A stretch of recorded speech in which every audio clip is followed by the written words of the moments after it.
और पुलिस वालों ने घर की छत से धक्का देके उसकी हत्या कर दी। और जो उनकी माँ बहन उनको भी गालियाँ हाँ, दी है, हमारी क्या कहना बहन चाहोगे? जी, हमारी बहन बेटियों को भी, हमारी माताओं को भी उन्होंने डंडों से पिटाई करी। और हाई कोर्ट की तो गाइडलाइन ये है कि SC/ST का कोई मामला होता है तो 12 घंटे के बाद FIR हो जानी चाहिए। आज 10 दिन बीत गए हैं, सरकार और प्रशासन के जू भी नहीं रहेंगे। और आपने FIR दर्ज कराई, उसमें क्या? FIR नहीं, हमने कंप्लेंट दी है, सब कुछ हाईलाइट केस है। FIR तो पुलिस करेगी, हमारा काम नहीं है। हम तो गुहार लगा रहे प्रशासन से, फिर मुख्यमंत्री साहब से भी। प्रशासन भी सो रहा है, सरकार भी सो रही है।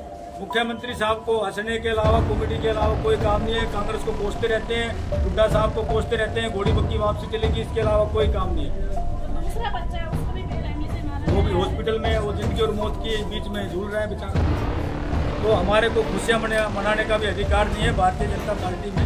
और मैं मुख्यमंत्री जी से यही गुहार लगाता हूँ हमारा समाज में कि हमारे बच्चे को, हमारे को न्याय मिले, नहीं तो पूरा हरियाणा दलित समाज जो है, पूरे देश के लोग रोड पे आएंगे। आपको ये कार्रवाई करनी पड़ेगी। हम बाबा साहब के खून है हमारे अंदर, तो हम लड़ाई लड़ सकते हैं। गांव में कहावत होती है, जब पागल कुत्ता हो जाता था ना, तो उसको सारे गांव वाले गेट बंद कर लेते थे कि पागल हो गया है। फिर उसको कहते थे कि दानक बाल्मीकों में दाना दे, उसको अपने आप सुधार देंगे। तो जब पागल कुत्ते को सुधार सकते हैं हम, तो प्रशासन भी सुधरेगा और सरकार भी सुधरेगी। हमारे अंदर वो ताकत है, बाबा साहब ने हमारे को ताकत दी है। संविधान के दायरे में रह के हम काम करेंगे और कानून के दायरे में होकर जो FIR नहीं कर रहे वो FIR भी होगी और उनको सजा दिलाने का भी काम करेंगे। क्या उनकी माँ बहनों को भी चोट आई है? जैसा हाँ, आपने माँ बताया? बहनों को भी हमने डॉक्टरी भी करवाई है। हमारी माताओं ने, बहनों ने भी लाठीचार्ज करी है पुलिस ने। मगर आप भारतीय जनता पार्टी के एक भी नेता मंत्री का कोई भी बयान नहीं है इस मामले।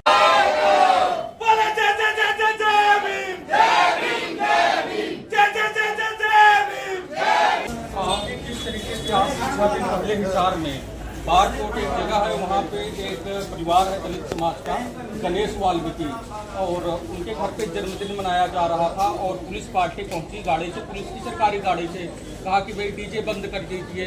डीजे बंद हो गया, लेकिन परिवार का आरोप है कि पुलिस पार्टी जो है नशे में थी, दारू कंज्यूम कर रखा था, एल्कोहल कंज्यूम कर रखा था, जिसकी वजह से उन लोगों ने माँ बहन की गालियाँ दी और वहीं पे मारपीट शुरू कर दिया। अगर भाई किसी गुंडा माफिया ने ये हरकत की होती तो समझ में आता। हरियाणा में नायब सिंह सैनी की सरकार कहती है कि भाई हमने जो है पुलिस को पुलिस छूट दी है कि गुंडा और माफियाओं को खत्म कर दो, ये अल्टीमेटम है। लेकिन जब सरकारी मुलाजिम इस तरीके की हरकत करेंगे तो आप तो पूर्व में प्रत्याशी रहे हैं कांग्रेस से, और क्या मैसेज है सरकार के लिए? देखिए, दुर्भाग्य है हरियाणा की जनता का। पहले तो हरियाणा में पिछले 11 साल में जो गुंडे बदमाश है, जो कुख्यात अपराधी हैं, हरियाणा की जनता पहले उनसे डर में रहती थी, खौफ में रहती थी। लेकिन जनता को सुरक्षा देने का, जनता का संरक्षण करने का काम जिनका है, अब हरियाणा की जनता उस प्रशासन, उस सरकार से भी डर में है। आपने सही कहा, 7 जुलाई को एक ऐसा वाक्य हुआ हरियाणा में जो शायद पूरे देश में किसी प्रदेश में नहीं हुआ। गणेश वाल्मीकि नाम का एक नाबालिग युवक सिर्फ अपने जन्मदिन अपने परिवार के, अपने साथियों के, दोस्तों के साथ मना रहा था। जाहिर सी बात है, जब कोई व्यक्ति अपने घर में जन्मदिन मनाता है तो चाहे वो डीजे का प्रकरण हो, चाहे गाने बजाने का हो, एक ऐसा माहौल तैयार होता है कि सभी व्यक्ति मनोरंजन में रहते हैं। तो उस नाबालिग युवक की हिसार पुलिस ने पहले उसको पीटा गया, और केवल गणेश वाल्मीकि को नहीं पीटा गया, उसके परिवार की माताओं बहनों तक को पीटा गया।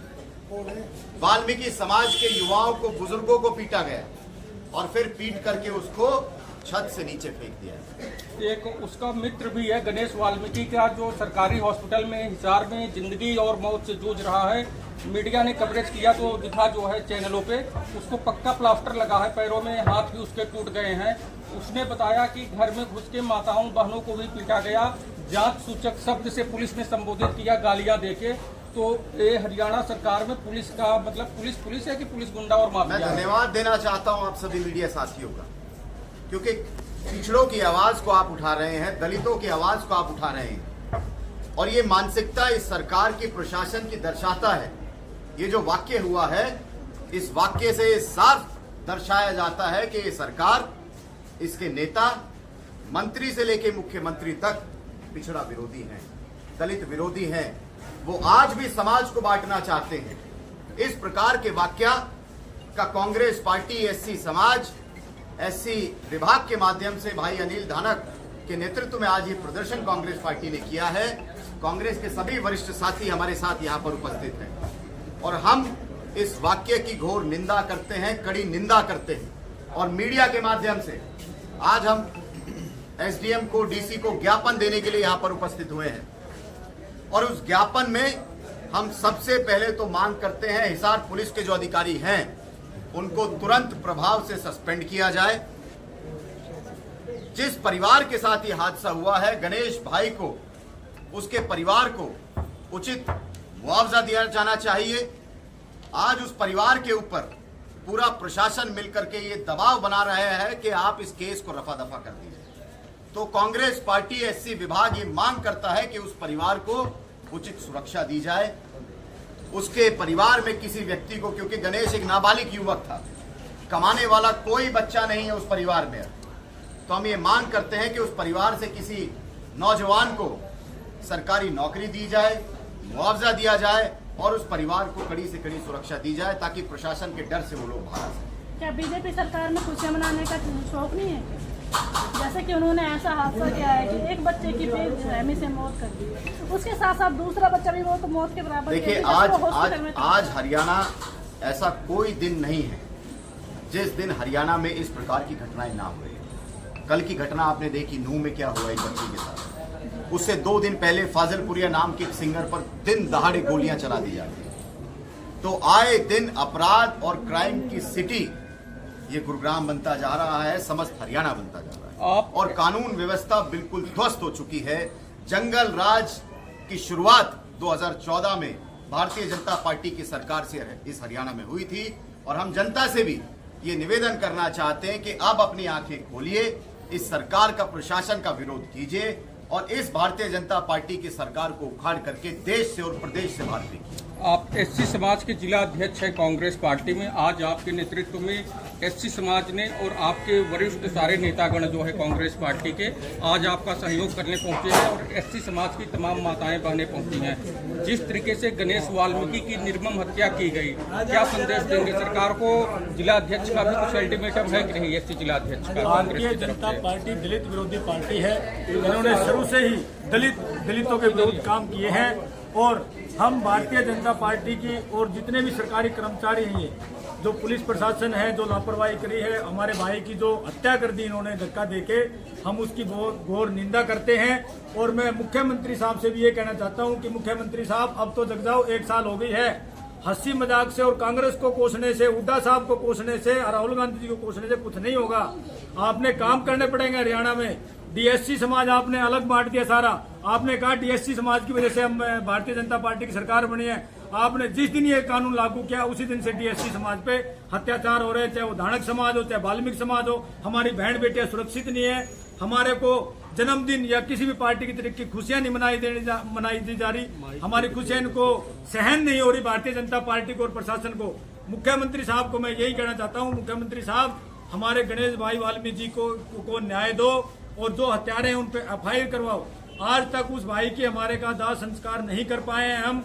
बहुत पीड़ाजनक ये संकट की घड़ी में हम खड़े हैं। उसकी माँ से पूछो, उसकी माँ का रो रो क्या हाल है। अच्छा, और हमारा समाज जब जगेंगे क्या, हमारा समाज जब पूरे हरियाणा का या हिंदुस्तान का रोडों पे आ जाएगा, उसके बाद सरकार जगेगी क्या? मैं ये कहना चाहता हूँ मुख्यमंत्री साहब, अब भी टाइम है, आप जग जाओ और उन पे कार्रवाई करो। मैं यही कहना चाहता हूँ। हत्या कर दी गई निर्मम और आज तक कोई कार्रवाई नहीं हुई है। तो ये ज्ञापन इस बात के जिम्मेदार है जो पुलिस कर्मचारी है जिन्होंने ये हत्या की है, उनके खिलाफ सख्त कार्रवाई।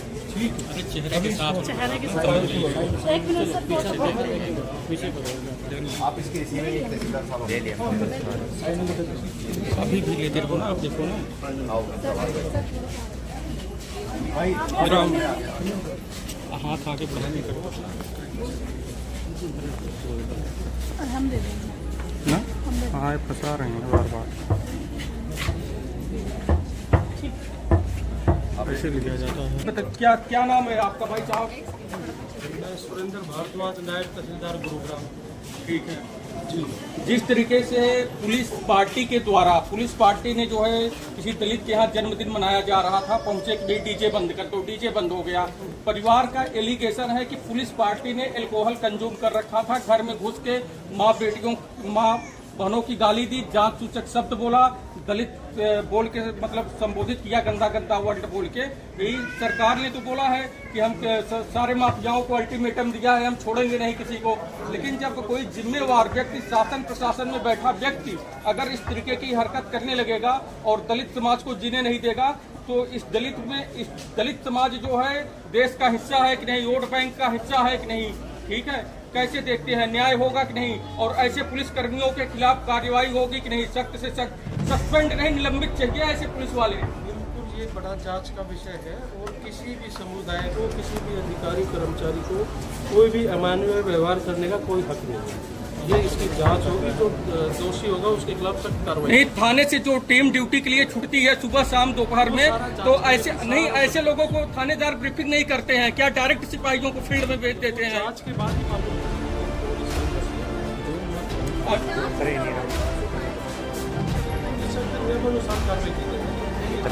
नहीं, जब मुख्यमंत्री ने बोला है कि भाई भाजपा दलित समाज के साथ है, तो हरियाणा के अलग अलग जिलों में और आपका गुड़गांव जिला भी, ऐसे तमाम जिले हैं हरियाणा में जहां दलितों की बहनों की बलात्कार होते हैं, हत्या की जाती है। सरकार और प्रशासन कहां रहता है? जब कोई घटना घट जाती है तब सरकार प्रशासन आगे आता है। इसे आप कैसे देखते हैं? हरियाणा सरकार, बीजेपी सरकार जो है सभी समुदाय की है, किसी के साथ भेदभाव नहीं करती। जिसके खिलाफ भी कोई ऐसा कोई अमानवीय व्यवहार हुआ है तो उसकी इंक्वायरी होगी, उसके खिलाफ सख्त कार्रवाई। आपको ऐसा लगता है पीड़ित परिवार को न्याय मिलेगा? बिल्कुल 100% मिलेगा, निष्पक्ष जांच होगी। निष्पक्ष जांच होगी। चलिए ठीक है, धन्यवाद। मैं अनिल नानक हूँ, यहाँ गुरुग्राम से एससी जिला अध्यक्ष कांग्रेस पार्टी से। तो जो हिसार में जो अभी कांड हुआ है उसके बारे में क्या कहेंगे? नाबालिग की फिर ऐसी मौत गई। भारतीय जनता पार्टी शुरू से ही दलित विरोधी पार्टी है। इन्होंने हमेशा हमारे को यूज किया है, यूज करके हमारे को इन्होंने फेंक दिया है। हमारा समाज आज इन्होंने अलग अलग करके फेंक दिया है। डीएससी का ये कानून लेके आए, डीएससी में हमारे दानक भाई, वाल्मीकि भाई, कुमार समाज सारा अलग अलग कर दिया है। उसको अब ये अलग अलग करके ही मार रहे हैं। आप ये देखो, पुलिस प्रशासन हमारी सुरक्षा करता है। आज हमारे खुशियों मनाने का, खुशियाँ भी नहीं मना सकते हम इस सरकार में, तो हम कहाँ पर जाएं? पुलिस हमारा पुलिस प्रशासन का काम क्या होता है कि पुलिस हमारी रक्षा करे। रक्षक की भक्षक हो रहे हैं हमारे साथ, तो दलित समाज को जीने का अधिकार नहीं है क्या कहीं पे? भारतीय जनता पार्टी, नायब सिंह सैनी ये कहते हैं कि डीएससी की वजह से हमारी सरकार आई है। डीएससी की वजह से सरकार आई है, तो आप जब से आपने डीएससी लागू किया, जब से डीएससी पर आपने अत्याचार कर रखे। और हम संविधान को मानने वाले लोग हैं, बाबा साहब की औलाद हैं। हम कानून के दायरे में रह के ही हम अपने बच्चे के लिए, भाई के लिए न्याय मांग रहे हैं। और यही मुख्यमंत्री साहब से हम गुहार लगा रहे हैं कि हमारे भाई को न्याय मिले। आज तक हमारे भाई की दाह संस्कार भी नहीं कर पाए।